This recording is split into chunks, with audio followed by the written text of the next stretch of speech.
Hey everybody, welcome to Comic Masters. I'm your host, Movie Master Mike. Today I'm going to talk about Spider-Man Noir. I just read Volume 1 and I'd read Volume 2 previously because I received that one first when I ordered them. And, I liked them. I liked them both. The art was good.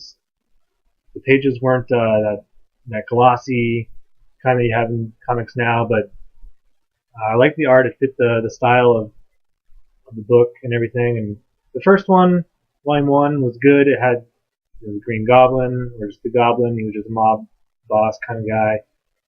And you find out that the Vulture killed Uncle Ben, like ate him, like a cannibal. And that Kraven's just a thug. But you find out that Norman Osborn gathered his like main group of guys from freak shows. That's where we got Vulture was this freak show guy. Kraven was an animal trainer. You find out that Kraven's half brother, the Chameleon, he could change his face, and he was part of the freak show. And then at the end, you find out that Norman Osborn looks like a lizardy goblin guy, and he was part of the freak show too. And they're importing all kinds of crazy stuff. These crazy spiders. One of them bites Peter, and it's like it's his spider powers. And like in Sam Raimi's Spider-Man movies, he produces the webbings from his hands. And it's black webbing. It actually looks pretty cool on the page. But he kind of befriends this reporter who works for the Bugle, but he's kind of one of Osborn's men.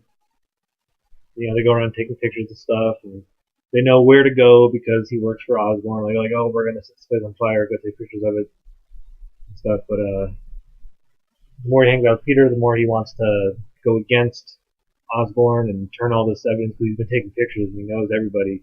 He has all this evidence against Osborn and his men.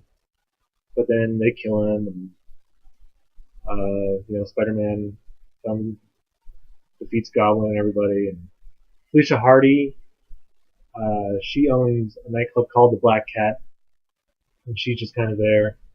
She was in a relationship with Ben Urich, which is the guy that Peter's been hanging around. And then they allude to some kind of relationship with Osborn, but they don't really go into it. But overall, it was pretty good. Volume 2 I thought was better. It had a little bit more, it had deeper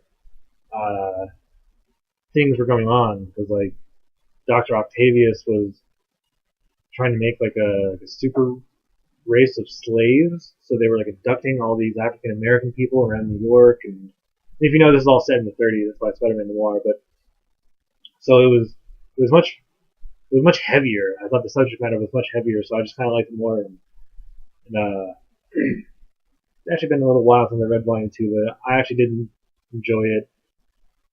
They had the Sandman, which is another, heavy-handed thug, but I thought that was kind of cool.